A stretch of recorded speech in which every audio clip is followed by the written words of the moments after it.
ከስውሯ ማርያም ፈጣሪ ይሰውራችሁ፣ አላህ ይሰውራችሁ፣ ፈጣሪ ይጠብቃችሁ። ይህንን ያልኩት ለምንድን ነው? የኦርቶዶክስ የሃይማኖት ስግብግቦች በየሶሻል ሚዲያው ስውሯ ማርያም ይላሉ። ስውሯ ማርያም የሚባለው ቦታ ብቻም ሳይሆን የተለያዩ የኦርቶዶክስ የሚኬድባቸው የጸበል የተለያዩ ገዳማት ምናምን የሚባሉ ቦታዎች አሉ። እዛ የሚሄዱ ሰዎች ራሳቸው ኦርቶዶክሱ ድግምት ይደረግባቸዋል። ለምን እንደው ታውቃላችሁ? እነዛ ገዳማት ቤተክርስቲያናት የሚተዳደሩት ቤተክርስቲያኒቱ በምትሸጠው ነገር ስለሆነ ታሞም ሆነ ለምን የሄደ ኦርቶዶክስ የራሳቸውን ሰው እንኳ ሳይቀር ድግምት ያደርጋሉ።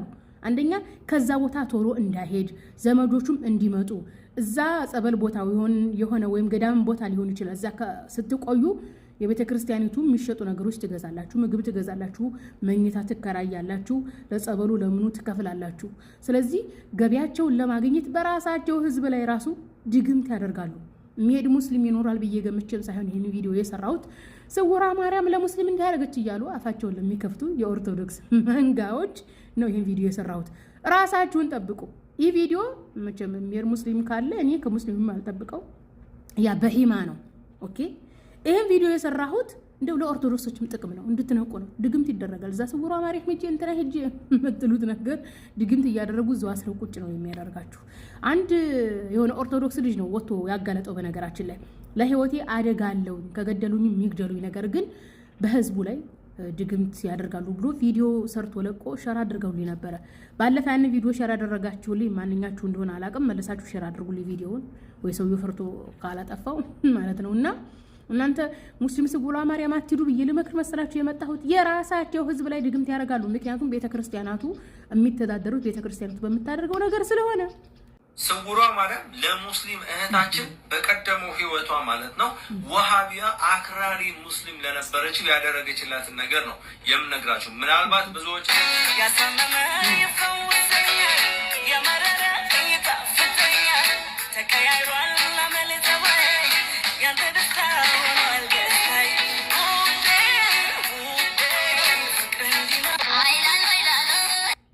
ሰውየው ያለውን ሰምታችሁታል። እንግዲህ እስላም ነበሩ፣ ስውሯ ማርያም ሰወረቻቸው እምነት ያለቸው እያለ የሚያወጣቸው እዚህ ቲክቶክ ላይ ሲያዘጠዘጡ ሲዘፍኑ የሚሉ ናቸው።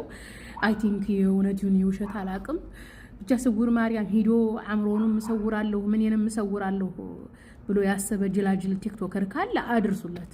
ድግምት ይደረግባቸዋል። ስውሯ ማርያም አይደለም ሙስሊም ኦርቶዶክስ መሄድ የለበትም። ስውሯ ማርያም ብቻም ሳይሆን ሌላም ቦታ የሆነ የኦርቶዶክስ ጉዞ አለው ኑ እንሂድ ምናምን ካሏቸው አትሄዱ፣ ድግምት ያደርጋሉ።